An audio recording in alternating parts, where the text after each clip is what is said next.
क्यों बोला मेरे साथ? कह रहा इतने की बेची थी। दोनों ने एक बात कर रखी थी, कहती हाँ इतने की बेची। पत्नी ने भी झूठ बोल दिया। कह रहा देख ले तेरे पति को जो लेकर गए हैं वो नरक के दूत अभी बाहर खड़े हैं और तुझे भी लेकर जा रहे हैं।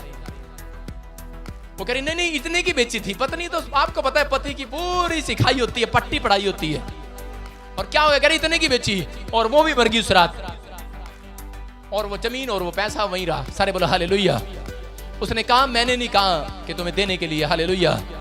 अगर आपको गरीबी झेलनी है, आप गरीब रहना चाहते हो, आप परमेश्वर को पार्टनर मत बनाओ। मैं कह रहा हूं कि परमेश्वर का आत्मा कह रहा है कि शैतान आपके ऊपर कंट्रोल कर रहा है। आप पैसा कमाते हो, आपकी सैलरी मिलती है 40,000, लेकिन पूरे महीने सोचो कि आपका पैसा कहां जाता है। लेकिन आज गॉड को पार्टनर बनाओ। पार्टनर कहता है कि अगर आप 40,000 पर हैं तो 4 लाख पर जाने वाले हैं यीशु मसीह के सामर्थ्य नाम में।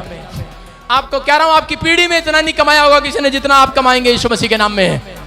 यहाँ पतरस के बारे में जब हम पढ़ते हैं, एक रात क्या हो गया मत्ती के 17 के 27 में, पतरस दौड़ा गया और यीशु मसीह के पास। कहता है एक बुरी खबर है। बोलता है क्या? कहता है हम तो सेवा करते हैं और कह रहा गवर्नमेंट को पता है कि हम काम नहीं करते हैं, कह रहा हमारे ऊपर टैक्स लगा दिया। और यीशु मसीह के साथ गुस्से में बात कर रहा है। कहता है हमारे ऊपर टैक्स लगा दिया, हमारे ऊपर, हम तो सेवक हैं, सेवक, हम तो सेवा करते हैं। कहता है इसको पता ही नहीं। आज लोग यही तो कहते हैं, अरे ऊपर वाले ये पता ही नहीं इनको, गवर्नमेंट जो कह रहा गवर्नमेंट को पता ही नहीं है। कह रहा हम तो कमाते नहीं, हम तो रिक्शा चलाने वाले हैं तो भी बिल 5,000। आज लोग क्या करते हैं? लोग भरोसा नहीं रखते परमेश्वर पर। आप क्या करते हैं? बहुत सारे लोग 40,000 कमाते हैं, 60 कमाते हैं, लेकिन वो कमाते तो हैं जिन्होंने गॉड को पार्टनर नहीं बनाया हुआ। वो क्या करते हैं? बाद में वो गुंडियां लगाते हैं। गुंडियां, बिजली का बिल कहते हैं जी ओ तेरे की सैलरी 10,000, बिजली का बिल 8,000, चल पुत्र टांग दे कुंडी। समझ रहे मेरी बात? ओ ये क्या तनख्वाह 20,000, बिजली का बिल कितना 10,000, ओ बेटे अगले महीने टांग दे कुंडी। समझ रहे? कुंडी, बिजली की कुंडी, टांका मार लो टांका। लोगों को भरोसा ही नहीं है। अरे क्यों क्यों क्यों बिल ज्यादा आ रहा है, क्यों समस्याएं ज्यादा आ रही हैं, क्यों नुकसान ज्यादा हो रहे हैं? क्योंकि गॉड को पार्टनर नहीं बनाया हुआ और शैतान कंट्रोल कर रहा है आपके ऊपर। लेकिन क्या हो गया आपको बता रहा हूं कि मैं एक दिन दिल्ली जा रहा था और मेरा ही बाउंसर गाड़ी चला रहा है और जाकर क्या कर रहा है, कहता देखो देखो देखो देखो छूट, वो पानीपत के टूल टैक्स से निकाल दिया, करनाल के टूल टैक्स से निकाल दिया। एक ने गाड़ी उठाई और मैंने कहा मैंने टूल टैक्स तो कटा ले। कहता नहीं नहीं, कहता ये गाड़ी निकल गई इसी के पीछे ले। मैंने कहा ये क्या किया? कहता अरे पैसे बचा लिए पैसे। मैंने कहा नया नया आया दिखे। मैंने कहा पैसे बचा लिए। मैंने कहा चल नया जोश में है। मैंने कहा चल कोई बात। मैं कितने बच गए? कहता 150। मैंने कहा चल शाबाश। आगे गए 3 पंचर। मैं कहा कितने लग गए? कह रहा 200। मैं क्या 50 रुपए शैतान को दे दिए फालतू? परमेश्वर क्या बोलता है? बाइबल क्या बोलती है? कह रहा जो परमेश्वर का है परमेश्वर को दो, जो सरकार का है सरकार को दो। हालेलुया। ये बाइबल में लिखा। कह रहा लेकिन लोग परमेश्वर को भी दे देते हैं, लेकिन सरकार को भी दे देते हैं, लेकिन हेराफेरी करते हैं। परमेश्वर को भी टांका मारते हैं और सरकार को भी टांका मारते हैं। परमेश्वर का आत्मा कह रहा है, कहता है जो मुझसे प्रेम रखेगा, मेरी आज्ञाओं को मानेगा, कहता है भरोसा रखना। कह रहा अगर बिल 8,000 आया है तो तेरे घर में 8 लाख भी आएगा महीने में यीशु मसीह के नाम में। गॉड पार्टनर है। अगर आपका बिजनेस में यीशु मसीह पार्टनर है, आपकी जॉब में अगर पार्टनर है, मैं कह रहा हूं आपकी दुकान फेल नहीं होगी। मेरी बात को समझना। परमेश्वर आपके धन को आशीष देने के लिए आया है, वो संभाल के रखने के लिए आया, आपके धन को आशीषित करना चाहता है। हालेलुया। परमेश्वर आपको आशीषित करना चाहता है, लेकिन लोग यही कारण है। यहाँ पतरस के साथ क्या हुआ? दौड़ा गया, दौड़ा।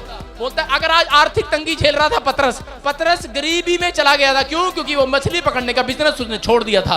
आज कितने लोग आर्थिक तंगी में हैं, कितने लोग कर्जे में हैं, कितने लोग गरीबी में झेल रहे हैं। लेकिन 15 साल हो गए क्रिश्चियन है, 15 साल हो गए यीशु मसीह को जानते हैं या नहीं भी जानते, आज पहली बार आए हैं। अगर आप गरीब हैं या समस्या में हैं, मैं कह रहा हूं कि आज की रात आखिरी रात आर्थिक तंगी की आपकी बढ़ोतरी होने के लिए जा रही है। आपकी बढ़ोतरी होगी। लेकिन देखो पतरस ने कैसे, मैं फार्मूला दे रहा हूं, पतरस ने कैसे हटाई वो आर्थिक तंगी। क्या हुआ? पतरस गया दौड़ा। बोलता है प्रभु मेरे पे भी टैक्स लगा दिया। कहता तेरे पे भी टैक्स लगा दिया। कहता मैं तो कमाता नहीं हूं, पैसा कहां से आएगा? अरे उधारे मांगने की जरूरत नहीं है, जितने यीशु मसीह के पास आते हैं। आज रात मिराकल मनी होने वाली है यीशु के नाम में। पतरस गया दौड़ा। बोलता है मेरे पास तो पैसे नहीं है प्रभु। और परमेश्वर ने कहा, यीशु मसीह ने कहा सुन तेरे पास पैसे आएंगे, मुझे पार्टनर बनाएगा। यीशु मसीह से बड़ा बिजनेसमैन कोई नहीं है। मैं आपको बता रहा हूं यीशु मसीह बहुत बड़ा बिजनेसमैन है। वो आपके बिजनेस को ऊंचा कर सकता है, ऊंचा आपको बढ़ोतरी कर सकता है। लेकिन यीशु मसीह ने क्या किया? यीशु मसीह ने कहा क्या तुम तैयार हो? क्या तुम तैयार हो? यीशु मसीह ने कहा सारे पतरस हो यहाँ पर, मैं सारे पतरस को बोल रहा हूँ, क्या पतरस तू तैयार है मुझे पार्टनर बनाने के लिए? कह रहा फिर आज मेरा कलमनी होने के लिए जा रही है। पतरस को कहा, कहता पतरस, कहता फिर एक काम कर, कहता मुझे अगर पार्टनर बनाएगा, अगर आप यीशु मसीह को पार्टनर बनाते हो तो आज रात परमेश्वर आपको दर्शन में बताने वाला है तेरा बिजनेस कहां स्टार्ट होगा। हालेलुया। तेरा बच्चा जॉब कहां करेगा, तू कौन से देश का वीजा लगाना, अगर नहीं पता आज ना अपॉइंटमेंट लेकर मेरे पास, मैं बताऊंगा पवित्र आत्मा से पूछकर। हालेलुया। आप तरक्की करेंगे, आप प्रमोशन होगी आज से यीशु मसीह के सामर्थी नाम में। हर डिप्रेशन जाएगा, हर कर्जा जाएगा, हर बीमारियां जाएंगी यीशु मसीह के नाम में। हर पैसे का नुकसान बंद होगा आज से यीशु मसीह के सामर्थी नाम में। क्या किया पतरस ने? यीशु मसीह के पास गया और यीशु मसीह ने कहा, सीधा सवाल किया, पार्टनर बनाएगा मुझे? बोलता है हाँ बनाऊंगा। कहता है जा फिर, कहता है नदी के किनारे जा, कहता है वहां पर कह रहा है कि एक बांस गाड़ दे, कहता है और कहता है सबसे पहली मछली जो आए, कौन सी सबसे पहली, कहता है उसको ले आना। हालेलुया। हालेलुया। आदम और हवा को क्या कहा कि सबसे पहला फल